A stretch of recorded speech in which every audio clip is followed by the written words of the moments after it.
My wife spent a year helping her sister cheat on my best friend, but when I found the evidence on her iPad, she called me a traitor, so I handed everything to my friend's lawyer.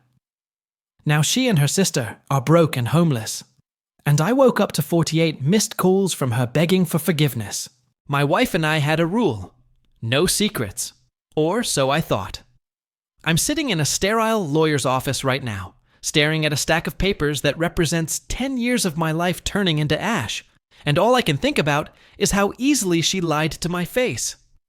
I'm divorcing my wife, Sarah, not because she cheated on me, but because she spent the last year helping her sister, Megan, destroy a good man's life while looking me in the eye every night and telling me she loved me.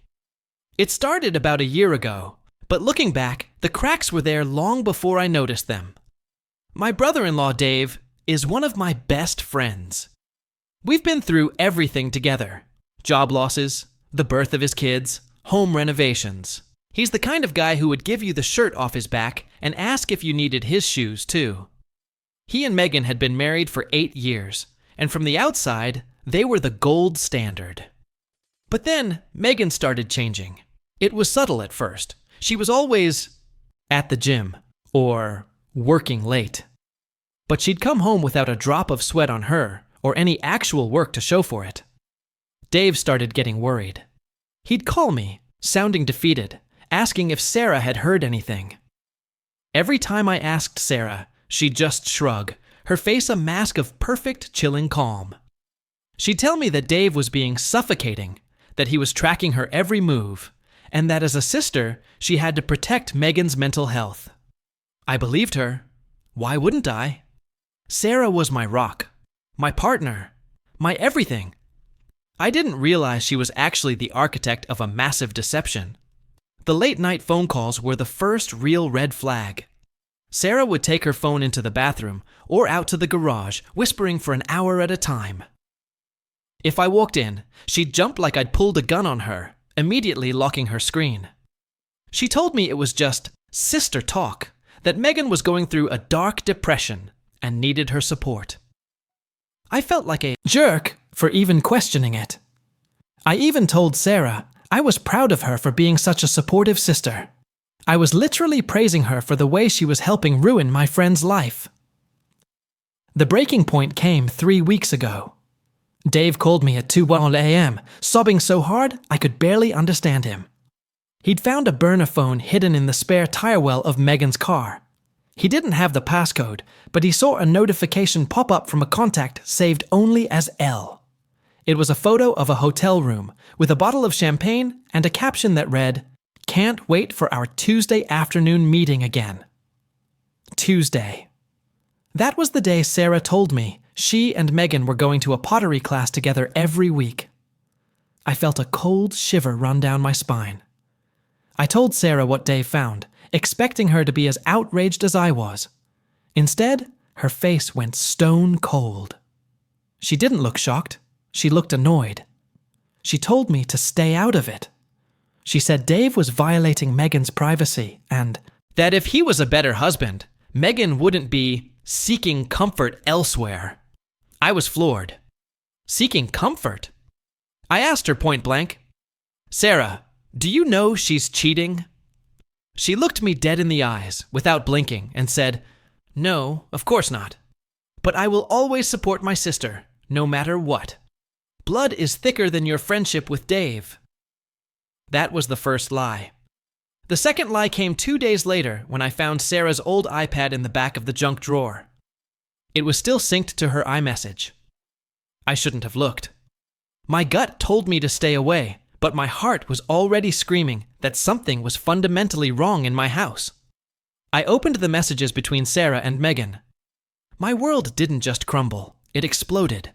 It wasn't just that Sarah knew, she was the one making it possible. I saw months of messages, thousands of them. "He's coming over to the apartment at 8 p.m. Tell Dave you're at my house watching a movie," Sarah wrote in one. Megan replied, "You're a lifesaver. He's so suspicious lately. I don't think I can keep this up." Sarah's response made my blood run cold. "Don't worry, I've got the alibi ready. If Dave calls, I'll tell him you're in the shower and can't get to the phone." Just make sure you leave the hotel by 11 sorry so I can drop you off at home. I scrolled further back, and it got even more sinister. Sarah wasn't just covering, she was encouraging it. She was giving Megan advice on how to hide money in a secret offshore account so she could leave Dave once her new guy was financially ready to take her in. Sarah was even giving Megan tips on how to gaslight Dave. One message read, "If he asks about the mileage on the car, just start crying and tell him he's being controlling like his father was. He'll feel guilty and drop it. It works on him every time." My wife, the woman I shared a bed with, the woman I planned to grow old with, was teaching her sister how to systematically destroy my best friend's soul. I spent the next 4 hours downloading every single message, every photo of Megan with this other guy that they'd shared, and every location pin Sarah sent to help Megan meet up with her lover. I felt like a spy in my own home, a ghost haunting my own life. When Sarah came home that night, she kissed me. She tasted like betrayal. She asked how my day was, and I told her it was fine. I sat across from her at dinner, watching her eat, wondering who this monster was. I realized then that if she could do this to Dave, a man she'd known for a decade, the father of her nieces, she could do it to me.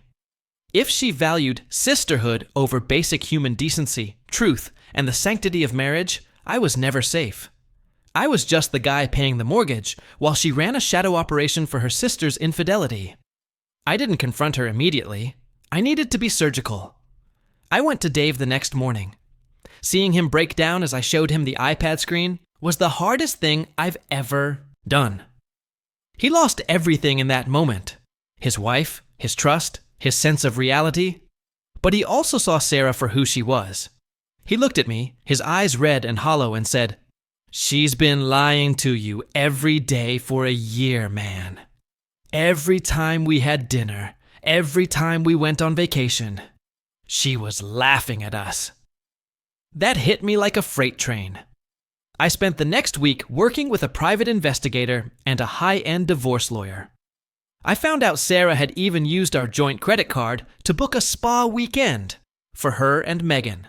Except Megan was at a resort with her lover, and Sarah was just chilling at the hotel alone, acting as the decoy and charging the room service to our account.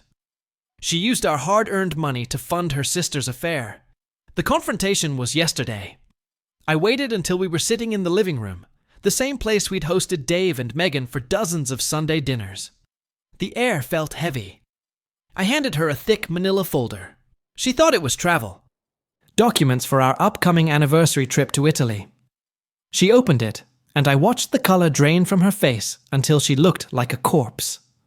It was all there. The transcripts, the photos of her sister at the hotels, the bank statements showing her payments for Megan's escape fund. She didn't cry. She didn't apologize. She didn't even try to deny it.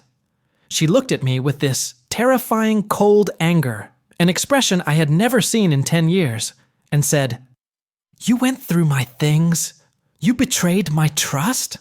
How could you be so small-minded?" I almost laughed. The audacity was breathtaking. "Your trust?" I asked. "You've spent a year helping your sister cheat on my best friend. You used our money to pay for their rooms. You coached her on how to gaslight Dave. You lied to me every single day. And you're talking about trust?" I told her I was done. I told her the divorce papers were being served to her at her office the next morning. That's when the mask finally slipped. She started screaming, calling me a traitor to the family, saying that Megan was her blood and I was just a husband. She told me I was weak for choosing a friend over my own wife. She said, "Sisters stick together, no matter what. You wouldn't understand loyalty if it hit you in the face." That was the moment the love died. Completely. The last ember went out. I looked at her and realized I didn't even know this person.